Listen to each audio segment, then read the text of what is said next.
Hello everyone, this is Dana Talvik, and continuing the trend of looking at MOCs that have a long story behind them, we're going to look at my Self-MOC, who to this day I have still not named. So this MOC is kind of interesting, because first it started out as just a standard Glatorian build that had a Rakshi head, and then it became a simpler build, and then it became this. There are certain things about this MOC that I don't like. Mainly the shoulders, because they are connected using blue tack instead of like an actual proper connection. So that's kind of cheating in my book. But also, I'm not going to rebuild this MOC because I spent forever coming up with the design, mainly the torso, and I don't want to try and figure out a new torso design. So to show off the MOC better, let's get them off of their main accessory, because they're on an accessory right now. And let's reassemble their tail, because to put them on the chair properly, you have to assemble the tail differently.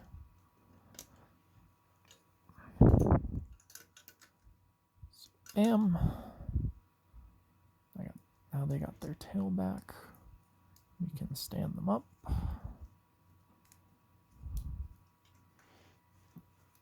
Use their tail to help balance, which is the glorious thing about giving your MOC a tail. I highly recommend it, because then you can give them feet that are absolutely stupid and don't make any sense, and it'll be fine.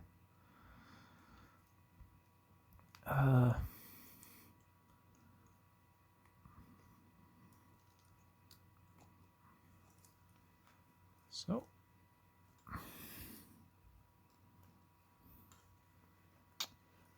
there it is. We'll set it off to the side for now.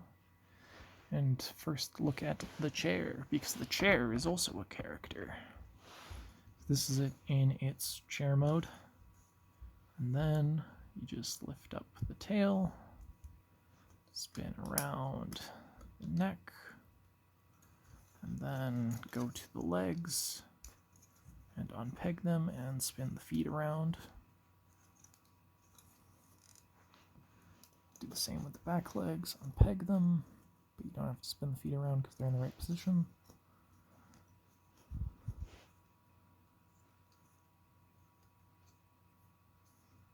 And there you have the little chair beast. The chair is a creature who lives, because why not? I thought it would be funny to make the chair a living creature. There is another accessory for this MOC, but I believe I have taken it apart and put it in a bin somewhere, and I'm not going to try and find it.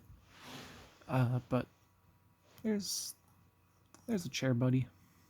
Just a little guy who vibes. I don't know. Thought it'd be fun to make the throne transform into something. Now onto the main attraction of this video, my Self-MOC, which I have not named, and I should probably do that. I should probably give it a name at some point. But that's for later, because for now it doesn't need a name, because it's cool.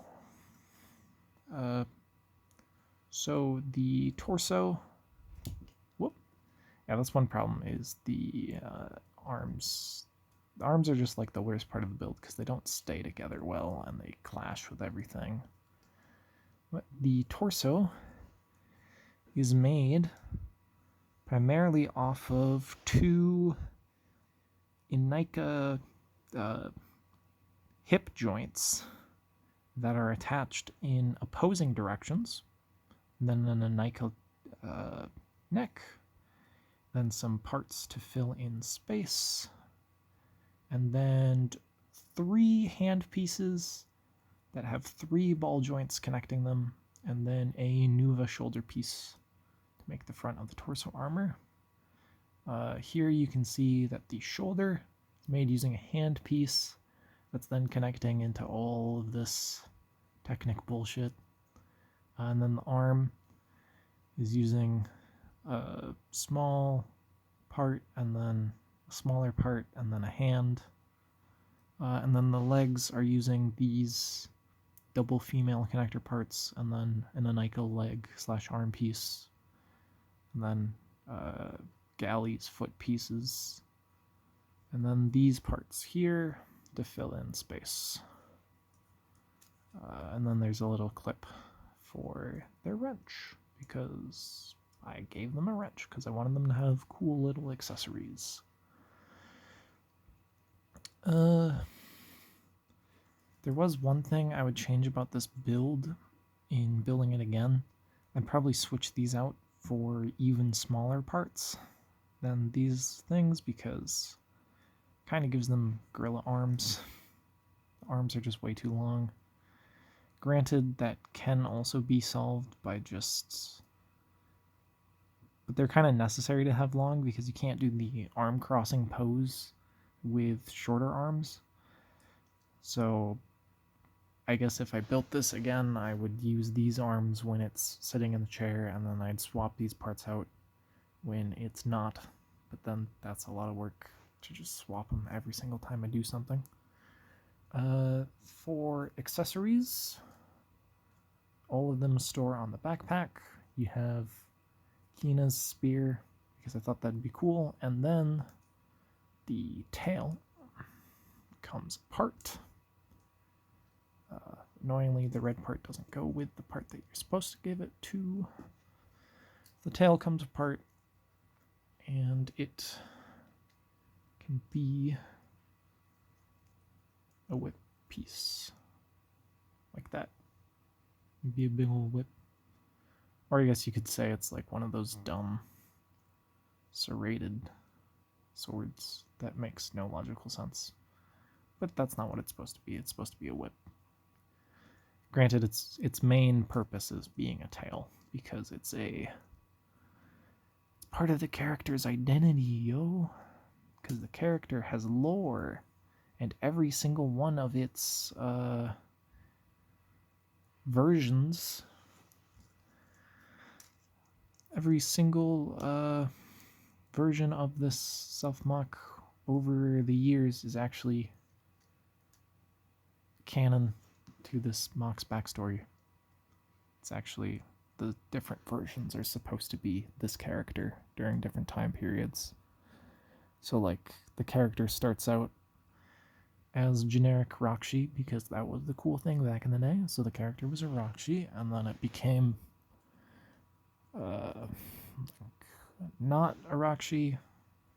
When Makuta Pterodax is like ruling over the Matoran universe, it decides to rebel and join the heroes, and then once Spherus Magna is reborn, then they just go off and become a warlord. Hence the dog that turns into a chair. It's their throne as a warlord.